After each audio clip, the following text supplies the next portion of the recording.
Živa, dobrodošli v podcastu Raztezanja, kjer z Gorazdom raztezava najne možgane in se pogovarjava o izboljšanju izkušnje strank.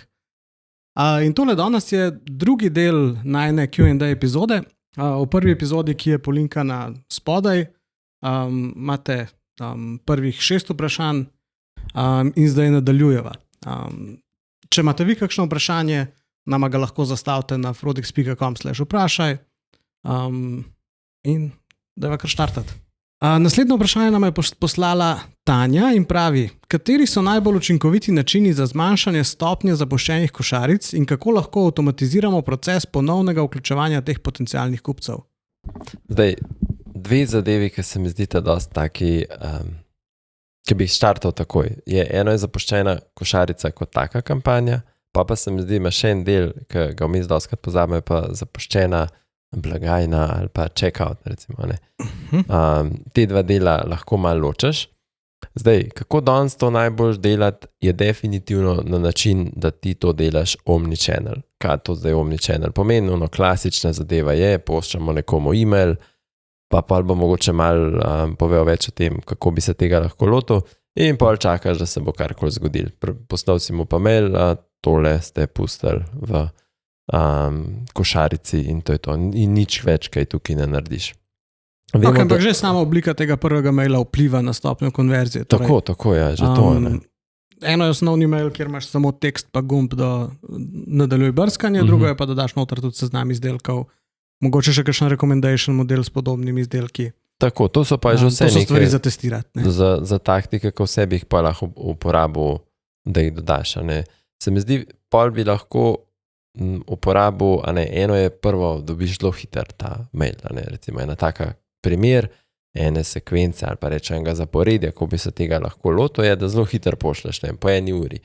Zdaj, odvisno je sam pri tem, koliko hiter nekaj pošleš, je malo odvisen od izdelka, ki ga kupuješ. Ker recimo, če gre za nekaj taga, kjer je dosti impulzivno, kupaš neko oblačilo, sam se za to odločaš, pol ena ura, čisto redu, čim prej pošleš, da nekdo mogoče je ostal malo v enem premisleku, hiter ga spomneš, seveda messaging narediš dober, dodaš še sporočilo, malo se mogoče zabaven. Zdaj, če kupuje nekdo kolo za tam 2000 evrov, to mogoče se malo bolj razmisliti, mora kakšno stvar se še posvetovati, mogoče počakaš, 4 ure, tako, da človek gre skozi nek miselni proces. Mi zdi, to je malo pomembno od produkta, ki ga imaš. Hkrati tudi, če imaš več asortimanov na strani, mogoče prilagodiš to, glede na to, kje je asortiman, kaj nekdo dal v neko košarico. Tako, pa bi pa rekel, naslednji dan spet malo ga spomneš, nekaj ti še ostalo, mogoče pa ponudiš še kakšno ekstra stvar. To je pa mogoče tista stvar, ki jo ponudiš še 3 dni kasneje. Ampak na vsake toliko časa, se pravi, ne smeš navaditi uporabnika, da zdaj bom pa 3 dni počakal, pa bom dobil na tole popust. Fajn je mogoče tudi, da ti del malo testiraš, vidiš, kaj za katere skupine dejansko gre, ker nima smisla, da je popusta za brez veze. Kar pa zdaj, to smo imeli e-maile. Mogoče sam medklic. Ja. Eno dobro foro sem slišal, torej, če je nekdo res dobil samo zapuščeno košarico, nobene druge aktivnosti ni imel pri tebi, pa da se odločiš, da ne bojo v zapuščeni košarici popusti ravno zato, da ne navadaš strank, da je bila ideja v smislu, po 30 dneh pa kar pošelj popust, ker če boš takrat po 30 dneh nekomu prodal, ki se ni nad spomnil na te, tak mu sigurno ne bi prodal nič. In se mi zdela dobra fora, kako pač vseeno neko prodajo narediti, ki je sicer ne bi. No, to se mi zdi cool. Se mi zdi, da za vse te stvari pa res rabaš neko orodje, ker se zmisliš take taktike in ti pol to tudi avtomatizirano na nek način teče, da ni tako po navdihu nekoga. Tako je pa, da lahko te brejke vmes dajaš, pa preverjaš stvari, torej da ni bilo res nikjer drugje nekih aktivnosti. Ker zdaj, če imaš zdaj ti samo plugin za zapuščeno košarico na tvoji spletni trgovini, ta se jasno ne zaveda, kaj se ti dogaja na newsletteru, kaj se ti dogaja na oglasih, tudi kaj se dogaja na sajtu, razen tega, kaj je v košarici verjetno zelo pogosto navajajo. Ne vem, naročil, veš, pa na mobil, recimo smo pa, ne vem, imaš še app, pa je tam naročil, pa ti pošleš, niste nič kupili. Tako da, zdaj, omnichannel definitivno bi lahko vključil SMS v ta del, zelo učinkovita zadeva, čeprav se ljudje kar zelo bojijo, ker je mogoče malo bolj invazivna. Je pa res, da zdaj vsakmu, kar pošiljate SMS, ni najboljša strategija. Fajn je pač vedeti, da nekdo ne odziva na e-mailu, pa da smo zbrali njegovo telefonsko številko. Seveda, že prejšnji smo odgovarjali o soglasjih, moraš imeti tudi soglasje za telefon, se pravi, da lahko pošiljaš taka sporočila tudi na telefon. Mu pošlješ SMS in tam so ljudje bistveno bolj odzivni, lahko mu pač link daš pa na mobilu direkt za ključ. Labi pa pol dejansko te uporabnike, ki so recimo za 7 dni vključil to remarketing listo. Ne. Če je stran dosti velika, remarketing lista pomeni, da mu prikazuješ oglase na displej oglaševalskih omrežjih ali pa metinih omrežjih, Instagram, Facebook. Zdaj moram reči, da točno ne vem, kako bi to izkoristil TikTok, pa bom si dal to vprašanje za enkrat za naprej, da mogoče odgovorim. Ker ne vem, če tam mladi delaš remarketing. Ja, isto ima. Isto ima to, na Pixel. In na Pixel ne vem, na osebne podatke zihar ima, ker imamo na Marsisu integracijo s TikTokom. Vidiš. No, evo, še nekaj dodatnega smo odgovorili tukaj. Tako da to vključaš. Zdaj, bi rekel, da SMS je definitivno nekaj, kar bi vsak, ki ima kampanjo za pošiljanje košarca, mogel probati, ker rezultati so večinoma ful dobri. Deloma tudi zaradi tega, ker se malo bojimo tega kanala in res ni zasičen in hočemo biti tam človeški, vljudni, torej ne. Torej, kljub temu, da imamo GDPR soglasje, nočemo posegati v to zasebnost, ki jo nekako SMS predstavlja, ki je drugačna od e-maila. Ampak trenutno smo v fazi, kjer je smiselno to probati, ker rezultati so še vedno bili. No? Ja, res je. Mogoče sam še ta zadnji del. Kako lahko proces ponovnega vključevanja teh potencialnih kupcev? Zdaj, eno je ta del, kar smo rekli. Se mi zdi pomembno tudi ta del, da imaš omnichannel izkušnjo, v smislu nekdo začne na mobilu nakup, pa lahko tega na online zaključ ali obratno. Ta del se mi zdi zelo pomemben, ker ljudje pač menjajo device, da je to ena stvar. Druga zadeva se mi pa zdi, da če ti bi res ugotovil, da imaš ene uporabnike, ki veliko dajo v košarico, pa nič ne zaključijo, pa tudi na te kampanje niso odzivni, bi lahko poskusil z neko taktiko, ki bi želel pridobiti informacije malo več, zakaj to delajo. Ali so to neki useri, ki konc koncev pridejo k tebi v poslovalnico, kolikor imaš poslovalnico, pa dejansko tam iščejo ceno končno, pa če bo kaj boljša cena, lahko so tisti useri, ki primerjajo cene z nečem drugim, ne? In bi mogoče želel tudi take usere, ki nič ne kupijo, pa koristijo ti konc koncev nek tvoj effort za to, tudi mogoče vprašati, a ne bi želeli več dobivati tvojih sporočil, ali pa na drugi strani reči, da ti dajo nek feedback, a ne? A jih zvedno zmo cena, a se zdi, da so dragi, ali kjerih informacij ne dobijo, da bi recimo, se mi zdi, to bi je še pol probal s tem dobiti tako post festum, če imaš velik segment userjev, ki ti daje stvari v košarca. No. Ja, da ni samo za pošiljanje košarca, ampak da je še kaj drugega. Tako je. Okay, naslednje vprašanje je poslala Mataja in mi je top vprašanje mi je. Bom povedal zakaj. Kako lahko učinkovito upravljamo in izkoristimo povratne informacije in ocene strank za izboljšanje našega e-commerce poslovanja in marketinških strategij? Top. A veš zakaj? Ker velikrat se pogovarjamo pač ljudmi, ki so vodje marketinga ali kakorkoli. Ves čas poslušamo neki NPS merjenje, NPS gor, NPS dol, ampak s tem NPS-om se nič ne zgodi. Na koncu tudi, če imamo dobro oceno, jo niti na spletni strani ne vidim kot pri produktu, v smislu naši kupci so ta produkt ali pa izkušnjo z nami ocenili stokle. Torej, da nekdo razmišlja o tem, kaj lahko več s tem naredi, kot pač ima neko poročilo, ki ga bo pokazal šefu ali pa sodelavcem, koliko so fajn, mi je res všečno. Se strinjam. Tudi to mi vedno v nekih prodajnih ali pa predstavitvenih pičih ta del in vedno tako prenih je, mi to merimo. Okay. Ali pa je tako, zakaj bi to rabil pravzaprav vedeti. Ampak tam se pravzaprav skriva ogromno nekih informacij, ki jih pa za kampanje naprej koristiš, a ne? In NPS je umeril. Če bi že recimo sam te userje, se pravi, te ocene, imaš neko taktiko, ki vedno, ne vem, vpraša po zadovoljstvu, takoj po nakupu, a ne? Da boš te vedel, koliko so zadovoljni z nakupnim procesom, pa naslednji moment se mi zdi je koliko so zadovoljni s tem, ko so izdelek dobili, ne, a veš, ali je bila dostava v pričakovanjih ali ne, lahko bi pa še, ne vem, po enem mesecu, dveh vprašal glede na izdelek, kako so pa zdaj z izdelkom zadovoljni. Ali niso, ali veš, kaj niso bila pričakovanja izpolnjena. Se pravi, vedno bi želel ta del. In zdaj, če Jaz bi mogoče samo urinil malo teorije v smislu, kaj so te merjenja zadovoljstva. Vidiš, to bi bilo dobro. Torej imamo, rečemo, 3 glavne metrike, ki jih merimo. Ne? Torej, NPS je to, kar se okrog govori kot pač buzzword, basically. Ne? Ampak kar merimo so 3 stvari. Torej, eno je CSAT, Customer Satisfaction Score, potem je NPS kot Net Promoter Score, torej ta mer, kakšna je verjetnost, da te bo nekdo priporočil naprej. Torej, kad nekdo reče, da mer NPS, tam smo videli že vsa možna vprašanja. Tle je zelo specifično vprašanje moraš zastaviti, da dobiš, da izmeraš NPS, torej kakšna je verjetnost, da bi me priporočili.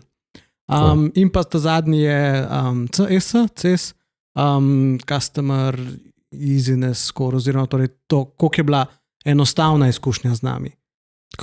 Zdaj, večinoma si govoril torej v CSAT-u, torej koliko so ljudje bili zadovoljni z nečim. Ne?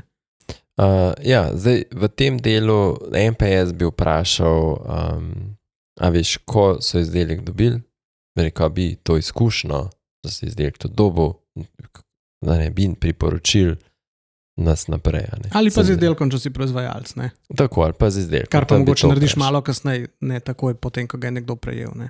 Tako, mogoče tiste en mesec, 2 potem. Tako kot za komentar o izdelku ne vprašaš en dan potem, ko je bil dostavljen, ker mi je vedno hecno, ko dobim, pa sem malo zašla, ampak vedno mi je hecno, ko dobim en dan po nakupu, dajte komentirati izdelek. Sploh ga še nisem probal. Ne, pa sej nisva zašla v tem smislu, da je fino tudi tisti, ki se tega lotevajo, kako sploh to spostaviti, da pa ne reče, zdaj to takoj vprašam. Tudi važno je, kdaj te stvari vprašaš, kaj šla dobiš informacije, s katerimi nič ne moš delati. Ne?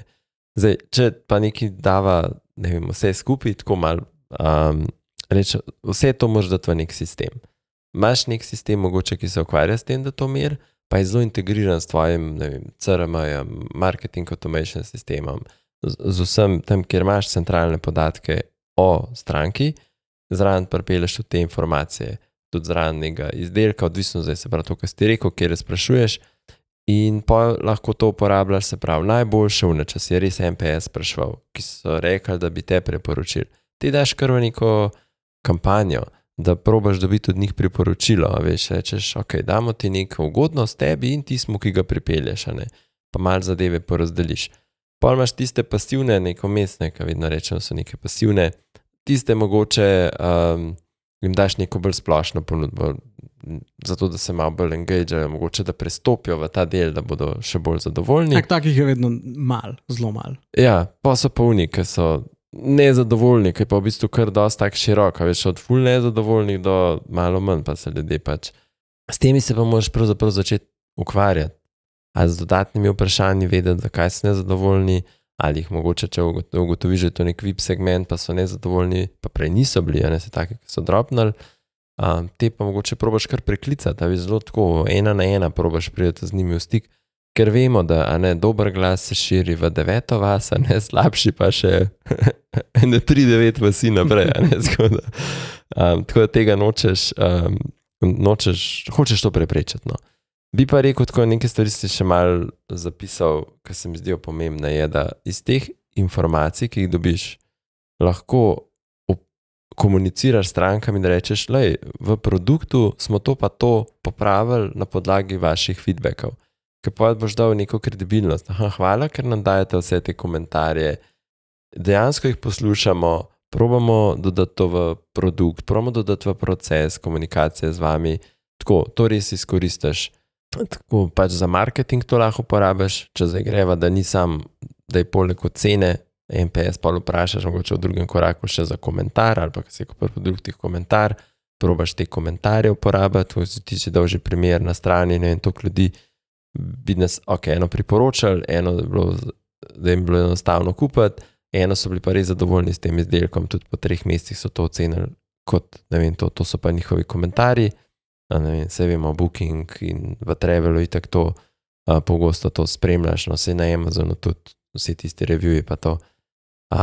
Rabiš pa nek sistem, no, definitivno to težko na roke delaš, pa pol daješ te ljudi v neke kampanje. Sej ljudje so poskušali z Google Sheeti, z Google formami, pa so tam dali, ampak tudi če bi bil recimo medij tega, da to tam vprašaš, bi to mogel pa z neko avtomatizacijo, zapirjem, nečem prenesti v nek sistem, ki bi pa lahko v bistvu nekaj s tem delal. No, zdaj po mojem lahko ta EPP plug narediva, da naše orodje Instant Feedback, torej plod slovenskega razvoja, je pač sistem za upravljanje tega, torej je povezan z sistemi, da lahko se odziva, torej ko se je nekaj zgodilo, zaključena neka prodaja, zaključena storitev, da lahko takoj pošljemo po katerem koli kanalu želite vprašanje, to se mer, spremlja, vsa poročila so na voljo in ravno zdaj smo naredili eno veliko nadgradnjo podprto, torej kjer so stvari podprte z umetno inteligenco, kjer pa teh odgovorov je lahko zelo veliko, torej ne samo ocene, ampak še neke komentarji, ki jih uporabniki zraven dajo, tega lahko zelo veliko in velikrat to noben ne spremlja ali pa vsaj ne zelo aktivno. In tle zdaj, kar smo naredili, je, da AI potega vse te komentarje in potem iz tega tudi začnemo kazati neke trende, torej s čim pa so ljudje zadovoljni, s čim pa so ljudje nezadovoljni, kje imamo težave in zdaj, a to odpravljamo, je trend navzgor, torej je manj negativnih komentarjev, ne vem, na temo dostave, smo zrihtali pač nekaj z našo dostavno službo ali v naši logistiki in lahko na majčken drugačen način stvari spremljamo, hkrati pa tudi dobimo poročilo, kjer je spet AI nekako povzel, kaj je bilo tam zapisano, torej da vemo, s čim se moramo ukvarjati. Skratka, za ta executive nivo lahko zdaj veliko bolj se ukvarja tudi s temi podatki, ki so bili prej pač res samo posamezne ocene in komentarji. Pa si rekel, da je omnichannel, se pravi, torej lahko dela po e-mailu, SMS-u, na Viber pošle, lahko direktno na spletni strani pokaže vprašanje, kar se nam tudi, kar je tudi malo drugače mogoče v drugih orodjih, je to, da delamo vedno tako, da postavimo najprej inicialno vprašanje, torej je to zdaj standardno NPS, ampak tako eno vprašanje z možno oceno, 1 do 5, 1 do 10, 1 do 7, odvisno pač od tega, kaj merimo. Šele potem, ko nekdo odgovori na prvo vprašanje in ga zabeležimo, pa sprašujemo pod vprašanje oziroma pokažemo anketo, če je treba. Ne? Torej, da vsaj prvi odziv s ful veliko verjetnostjo dobimo. Cool. Okay, naslednje vprašanje nam je poslal Jure in pravi, katere tehnologije so najbolj revolucionarne oziroma katere tehnologije so najbolj revolucionirale e-commerce v zadnjih letih in kako lahko manjša podjetja izkoristijo te inovacije. Ta vprašanje sem se nekako tako lotil, odgovora na način, ne bi rekel, da je e-commerce revolucionaliziral v tem smislu trgovine kot take, ne kupaš neki izdelek, ne neke stvari v krog, bi rekel, da so se, če bi rekel 15 let nazaj, 10 let nazaj, večina ljudi, ki bi se odločali, pa podjetij za nek e-commerce shop, bi verjetno še vedno rekli, ok, če ni bil to WordPress pa WooCommerce, ne, so rekli, mi to delamo custom razvoj. Lahko, da so že obstajale neke sicer platforme, bolj enterprise, ki so rekli, nek del že imamo, pa od tam naprej štartamo ta del. Zdaj, če bi pa rekel, kdo je res revolucionarno spremenil področje e-commerce, definitivno tukaj je Shopify tisti. Čeprav obstaja zdaj še nekaj več platform, ki so tudi dobre, ki pač v nekih industrijah so mogoče celo boljše kot pa Shopify. Je Shopify tisti, ki je ta del e-commerce spremenil. Predvsem pa v teh manjših podjetjih, ker danes manjše podjetje lahko dobi platformo za res delček cene nekega razvoja, ki je na nivoju nekega enterprise. Hkrati pa seveda mogoče od enterprise-ov, da še vedno naredi dosti stvari po svoje, seveda se tam cene pa spreminjajo, imaš pa dostop ran tega, da lahko vključuješ neke, integriraš se z nekimi drugimi orodji, relativno enostaven. Zato zdaj ne pomeni, pejte na Shopify pa si vse vne appe poklikajte, ampak to pomeni, da v tem delu, ki midva probava razlagati, imate sistem za marketing automation, to, ko so prej razlaga neko platformo, ki delaš noter in feedbacke in komunikacijo in vse, in to želiš ne zgubljati, ne vem, koliko časa, da boš to integriral, ampak želiš, da je to neka stvar, ki je povezljiva, recimo, zdaj te rekel, to, ko mi delamo Shopify, pa je Marsista, recimo, povezljiva z nekaj kliki imaš to povezan, se pravi, ordere tam, veš, kaj se dogaja, lahko se odzivaš na ves ta del. Hkrati, recimo, če bi bil trgovec, ki bi recimo imel še prodajo na marketplacih, imaš noter recimo povezave že native do Amazona, zdaj imaš tudi, to je res app, ki omogoča tudi do ceneje in do vseh teh primerjalnikov cene po Evropi, prav nek zna zgenerirati XML, nek zna v bistvu na API stvari poslati. In to se mi zdi je nekaj, kar je danes malemu podjetju na voljo, neka taka tehnologija, se pravi, če imaš res dober produkt, ni več ovira, kako boš ti v bistvu dobro izkušnjo na e-commerce dosegel, če boš sledil nekim dobrim praksam.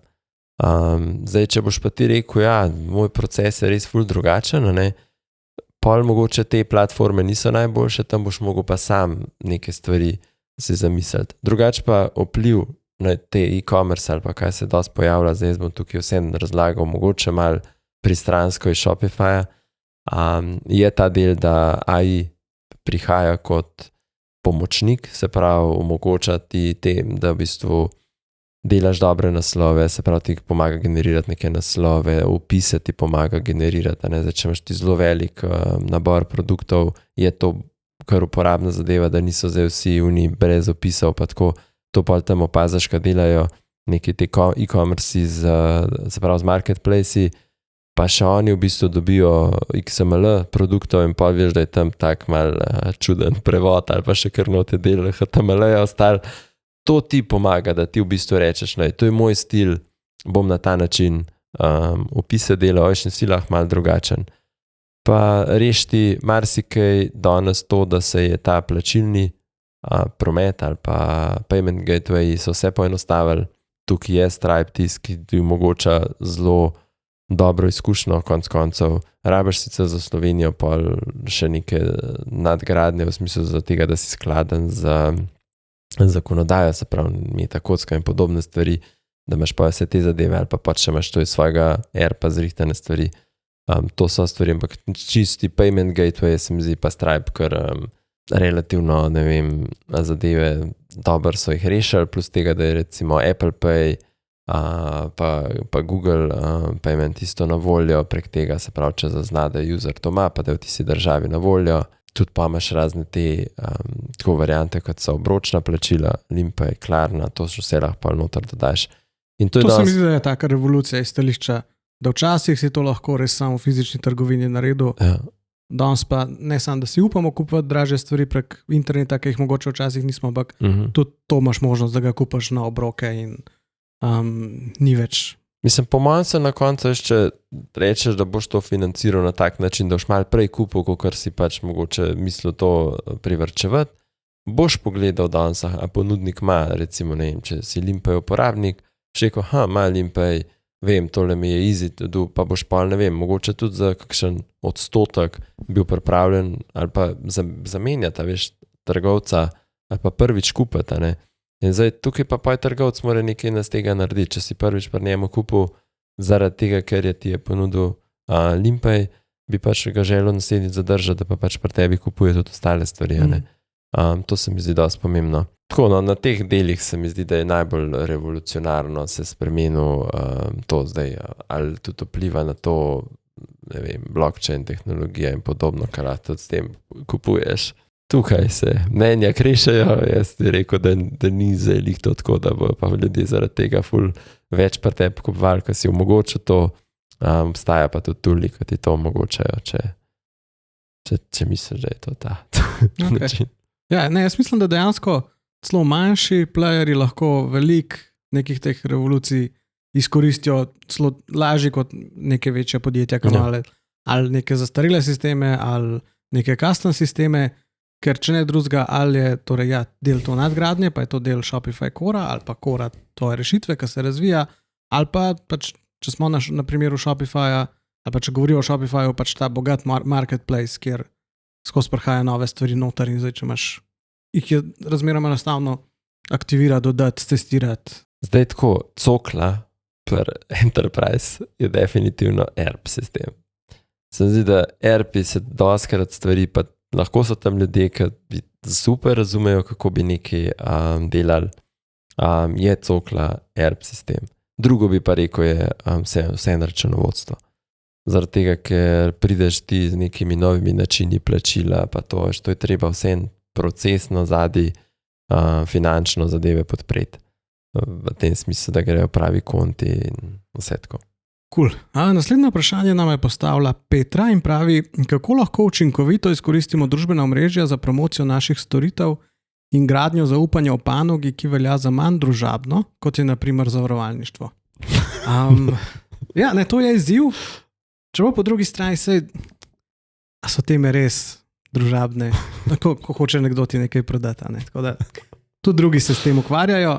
Meni se zdi tukaj lahko te manj družabne panoge razdeliva še v to, a so to take, ki jih vseeno rabaš dnevno, v smislu zobar, to je manj družabna panoga, torej neka ta dejavnost, ampak vsi si vsak dan umivamo zobe dvakrat, ali pa skratka, tam imaš lahko nek ta content, ki ti pomaga pri zobni, ustni higieni in vse te stvari, torej ki te vsak dan nagovarjajo. Tudi banka v končni fazi, skoraj vsak dan uporabljamo neko plačilno kartico, kreditno kartico, kakorkoli. Jasno pa imaš pa panoge, kjer ne razmišljaš dnevno v njih, kar pa zavarovalništvo malo pade tja noter. Ti razmišljaš, ali ko se ti kaj zgodi, ampak če rečemo nakupno, razmišljaš takrat, ko ti neka polica poteče ali pa ko si kaj tazga novega kupil, da bi zavaroval. In tudi banke, ali pa to, ko so prej govorili, tudi banke imajo jasno ta problem, torej imajo pa bi pa rade prodale kredit, pa depozit, torej stvari, o katerih jaz ne razmišljam aktivno, ali pa jasno tudi zobar ne bo govoril samo o ustni higieni, ampak v nekem trenutku bo, povedal kaj o puljenju modrostnih zob ali pa o nekih drugih posegih, ki jih ima. Tako da se mi zdi, da s tem moramo razmišljati, kakšno vsebino moramo imeti. Torej pri dnevnem lahko res pomagamo to dnevno izkušnjo ali spremenjati, izboljšati, nekomu nekaj pomagati, svetovati. Pri teh, kjer pa v bistvu nimaš toliko zelo velikrat, se ljudje ne ukvarjamo s tem dnevno, tam se mi pa zdi ful pomembno, da ker pa so to na koncu pomembne odločitve, sploh neka recimo zavarovanje, pa zmagaš z vsebino, kjer si ti tisti, ki je transparenten ali pa tisti, ki daje te informacije pa znanje, pa se mi pomaga na koncu odločati. Zdaj jasno boš tudi pisal vseh. Zavarovalnice imajo zelo veliko nekega lifestyle vsebin, ker pač jasno tudi zelo veliko pašejo, zelo dobro pašejo na njih. Če rečem tako, kater content me bo pa pripeljal k temu, da bom pol zavarovalnici ali pa enemu zavarovalniškemu agentu pisal jaz tudi na private message, pa mu rekel, a bi mi ti naredil ponudbo za pa to vsebine, ki mi povejo, po poplavah lani, kdo je imel vsebine v tem, kako moč pa hišo zavarovati, da boš pred tem varen. Ali pa ko se nek potres zgodi, takrat, ko mogoče malo razmišljaš o tem, ali pa pač nasplošno, zdaj, kaj je pomembno pri zavarovanju avta. Jaz se vedno sprašujem, po koliko letih nehati kasko plačevati, ker pa stane kar nekaj. Kakšno so udeležbo oziroma odbitno franšizo imeti, ali imeti zavarovano parkirišče ali ne. Tako, če bi nekdo na nek zabaven način, ali pa tako enostaven, pa da zgleda iskren način to razlagal, bi mene prepričal v to, da razmislim, da kar njega prosim za ponudbo. To si super povedal.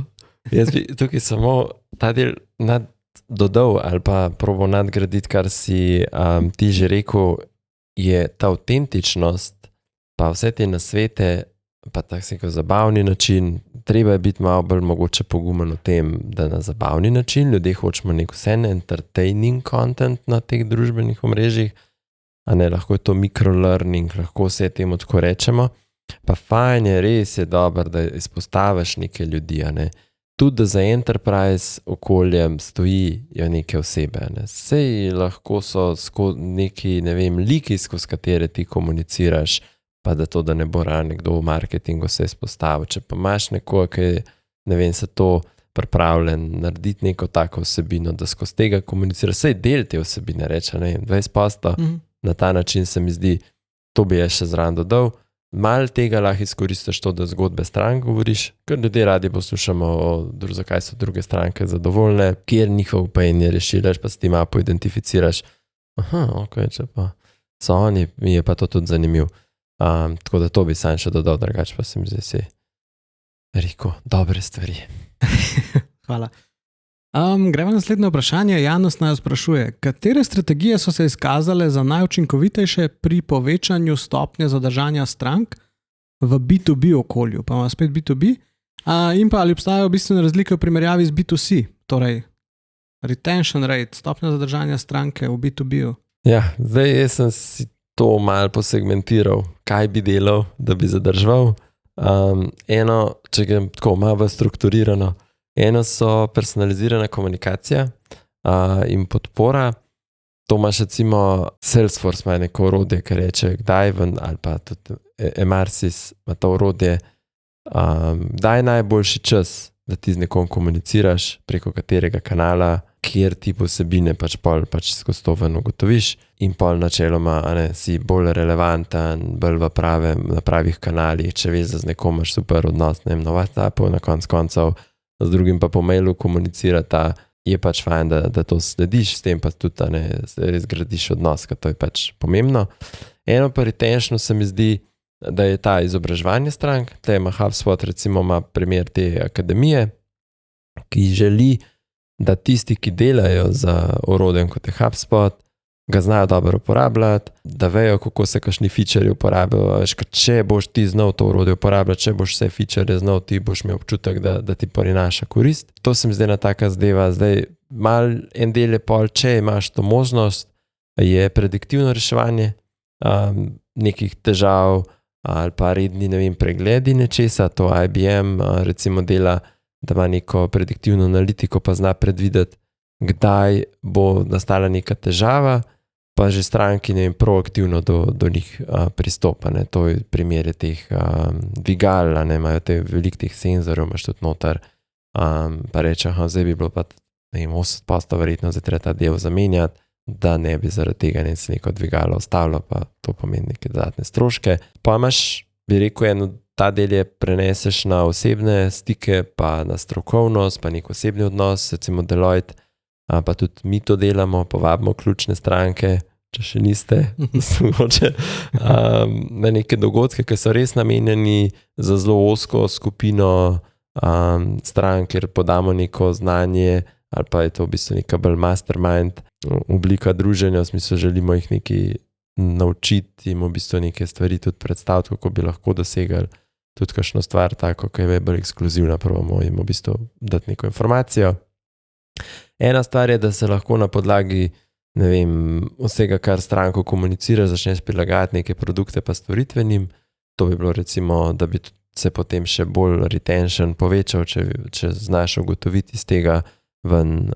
Zdaj to je predvsem po mojem pri razvijalskih podjetjih, imajo neko splošno orodje, pa ugotovijo, da zdaj pa pokrivajo, ne vem, zdravstvene delavce, pa da je njihov proces malo drugačen, dodajo recimo nekaj taga v svoj razvojni pa reče, v roadmapu imamo pa še take stvari, ki vejo, da je tako. Zdaj, dosti se ne uporablja, bi se pa lahko več, program zvestobe za B2B, tukaj bi lahko uporabnika v B2B-u pač vezal na neko zvestobo, komuniciral skozi ta program zvestobe.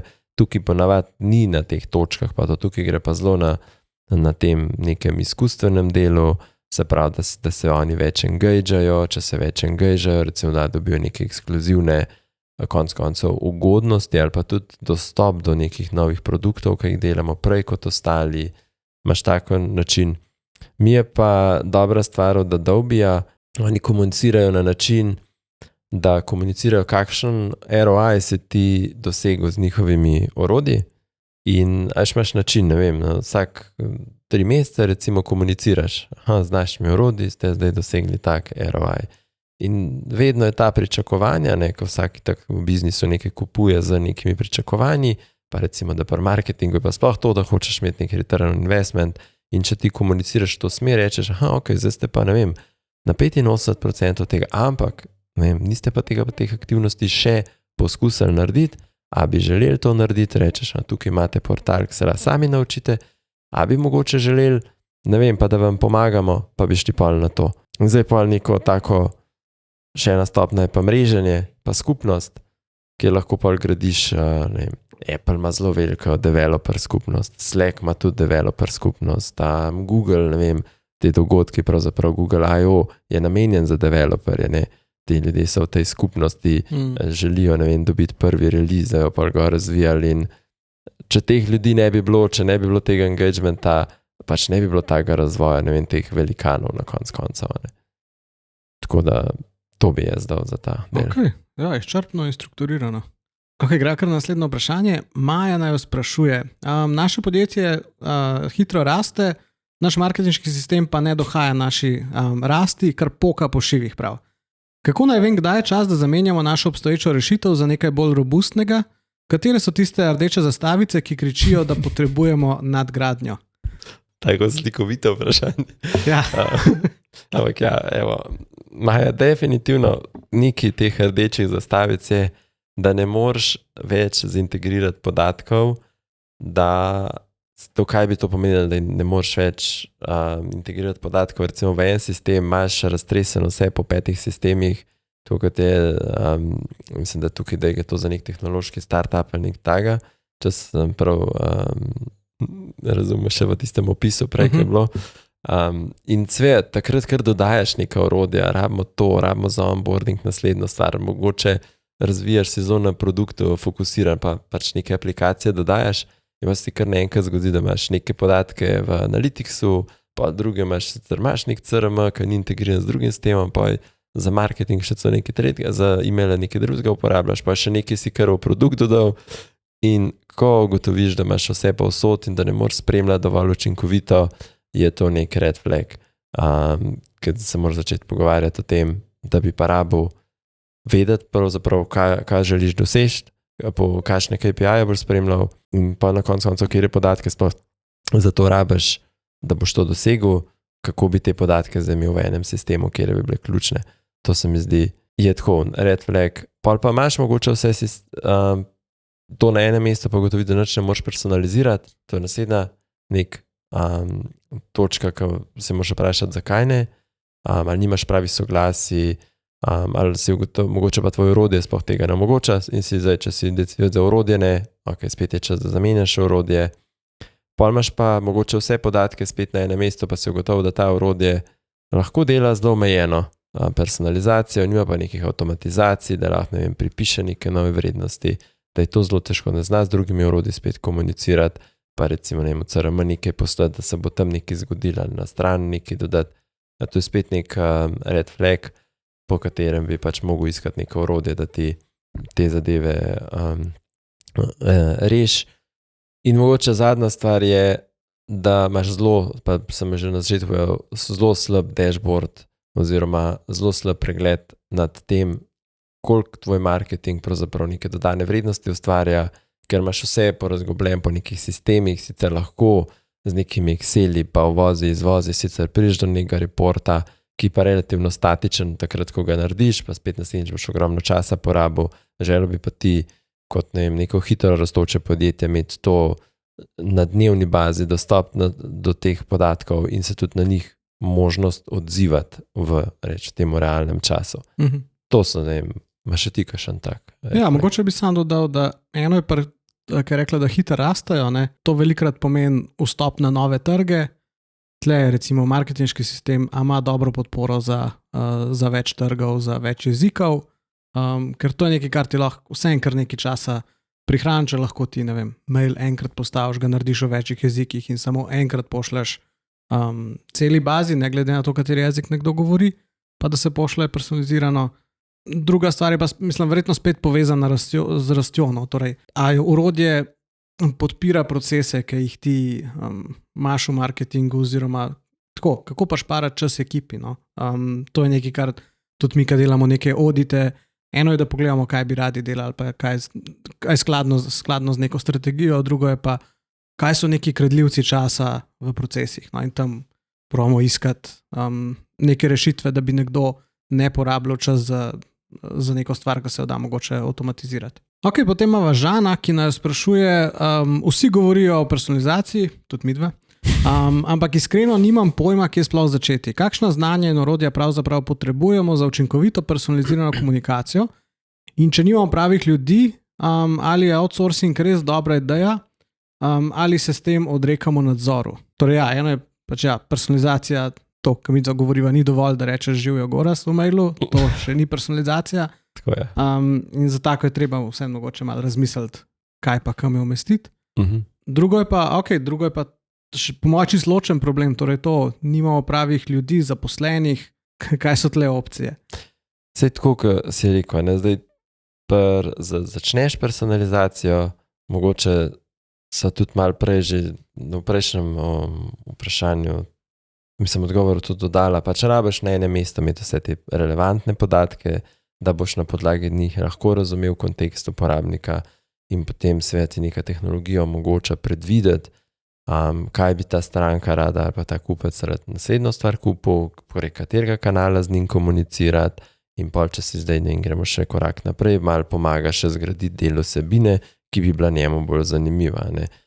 Zato rabiš pač neko orodje, imeti na enem mestu vse te stvari in tudi vedeti, kaj zbiraš, kako boš zbiral. Kar se pa zdaj... Zato je mogoče sam to rekel, ne? Torej za začeti, za res čist začeti, ja. Pa mogoče tudi za potrditi, da personalizacija učinkuje, da dobiš boljše rezultate, kjerokoli orodje imaš, začni segmentirati. Ne? Torej segmenti so nekako prvi nivo personalizacije, kjer ni treba, da imaš potem dinamično vsebino, pa vse na enem mestu. Personalizirati se da tudi nek newsletter ali pa follow-up po newsletteru, glede na to, kaj je nekdo kliknil, ali pa newsletter, glede na to, kaj je nekdo kupil, pa pač nekaj te podatke na začetku malo izvozaš, pa vozaš, ampak... Tako je, ampak potrdiš use case. Tako, ampak segmenti so po mojem prvi korak v personalizacijo, torej da ne dobijo vsi isto. To je res, ja. Hvala, ka si to dodal. To čas take stvari človek kar pozapa, veš, ka se nam tako zdijo. Ja, ker veliko delamo s temi sistemi, ki res personalizirajo za enega, je, ne pa že razdelimo neki v 3-5 grup. Osnove. Ampak zdaj, goče ta drug del outsourcinga, no, zdaj dve stvari sta. Eno je, da ko upeljuješ neko tehnologijo, je boljš vzeti nekoga, ki je to dela na dnevni, tako kot ti kot biznis delaš neke stvari dnevno, a ne tako recimo, zdaj rečem, kot Frodex, mi to delamo dnevno, upeljujemo neko tehnologijo, vemo, kako to hitro operati, vemo, kje so lahko neke težave in znamo hitreje priti do nekega rezultata, se pravi, rezultat bi bil sistem, ki deluje in ki ga lahko začneš uporabljati in si začne vračati denar.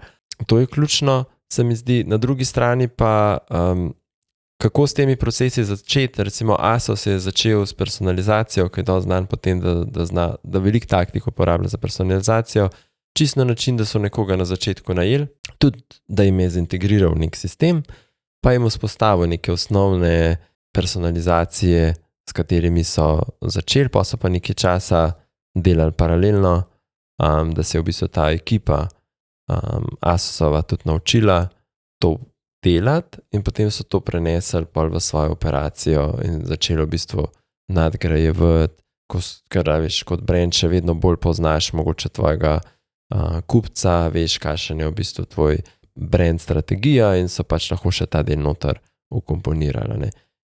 Se mi zdi pa ta del, a zgubimo nadzor ali ne, nadzor moraš vedno imeti na nivoju budžeta, ki ga za nekaj želiš meriti, pa neke KPI jasno postavljene, se pravi, koliko gre lahko, koliko je lahko strošek neke prodaje in to imaš neke kratkoročno, dolgoročno cilje, katerim pa slediš, kjer pač ti vzpostaviš neke stvari, tudi lahko rečeš, to je moj brand guideline, v tem noter komuniciram, ampak je pa res, da ti nove ljudi danes dobiš, ki to znajo, je zelo težko, se pravi, je mogoče lažje, da ti zaštarta z nečem, potem pa v to okolje pridobiš nekoga, ki zdaj dela nekje druge, pa ve, da to tehnologijo dobro pozna, pa bo še tvoj brand mu všeč, pa bo rekel, ok, zdaj pa prijem k tebi, možda bo nekoga prej, kot pa daš kar na začetku iskal, da je to postavljeno. Ja, tle so po moje različna znanja. Eno je pač neka ta sposobnost strateškega odločanja, drugo je pač to čisto obvladovanje tehnologij. Meni se drugače zdi, da je dobro imeti ta znanja, vsaj do neke mere v podjetju. Se zdaj, ne vem, pri performance oglaševanju, torej na oglasnih omrežjih, tle vidimo zelo veliko outsourcinga. Ne? Pa je to v bistvu dosti tak dnevni proces, ker nekdo, ki se ko se gre resno marketing, bi rekel, da je to bi mogel biti pri njemu. Je pa, tako kot si rekel, ja, to lahko stvar, ki ti pač ful pohitri, hitrejš da rezultate. Ne? Tako da malo je odvisno, kaj so cilji, koliko se ti mudi. Hkrati pa lahko, torej, če si vzel nekoga samo za začet, pač izkoristiš to, pa uporabiš ta znanja, ki so ti jih prenesli te ljudje, ki so ti začeli to furati in potem probaš ta znanja pridobiti in mogoče postopoma prevzemati. Ne? Tudi mi, ki si na začetku govoril o peljavi tehnologiji, tam vedno stranki potem postopoma predajamo stvari v njene roke, ker mi verjamemo vsem, da je to prav, da nekdo sam dela. Je pa res, danes zaposliti ni enostavno, vsaj kvaliteten kader poslušamo ali pa tudi imamo izkušnje, je težko dobiti. Tam pa je smiselno mogoče neko obdobje pa imeti nekoga outsourcanga za to neko agencijo ali pač neko podjetje, ki ti te stvari spelje. Tudi tukaj zdaj pa imaš še ta izziv, ali izbrati nekega freelancerja ali izbrati neko podjetje. Spet malo tehtaš, koliko si ti, freelancer bo verjetno cenejši, bo mogoče v nekih stvarih zelo hitrejši, bolj agilen, ampak si pa odvisen od ene osebe zelo velikrat. Pa ta multidisciplinarnost, ko ti nekoga vzameš. No tako, ja, hočem reči, ravno to sem hotel prijeti. Torej, najverjetneje boš pa rabil več freelancerjev, medtem, če vzameš eno podjetje, se lahko tam več stvari pokriješ. Tako da, tukaj je par, na koncu odločitev posameznika so pa te triggeri, ki si jih povedal, ali pa te razlogi, kdaj se za eno ali pa za drugo stvar odločati. Ja, super, Goraz, mislim, da je bilo tole izčrpno. Tako da, jaz bi rad naredil še kakšno tako epizodo. Mi je bilo v bistvu zabavno in z malo drugimi izzivi se ukvarjati, kot se sicer. In tudi se mi zdi, da lahko nekaj koristnega dava nazaj. Prej drugače, ko sva govorila o oni zapuščeni košarci, sem pomislil, bi tudi rekla poslušalcem, kaj pa če pošljajo njihov proces zapuščene košarce nam, ali pa nam rečejo, da je tle nekaj v košarcu pri nas, pa dajte to oceniti, predlagati neke spremembe, izboljšave. Jaz mislim, da bi tudi to bil lahko en rate my abandoned card campaign, bila tudi ena kampanja mogoče. Tako da poziv, frodix.com/vprašaj, če imate kakršnokoli vprašanje za naju, nam ga tam postavite. Če bi radi, da vam ocenva vaš proces zapuščene košarce ali pa nek drug proces, dajte nam ga poslati, pa lahko tudi to vključva kot nek odgovor ali pa kot eno tako epizodo. Če kakšno vprašanje je bil primeren za kakšnega od vaših kolegov, dajte mu prosim pošerati, bo zelo vesela novih poslušalcev. Če vam je tole všeč, naj polajkite in hvala za poslušanje. Čau. Čau.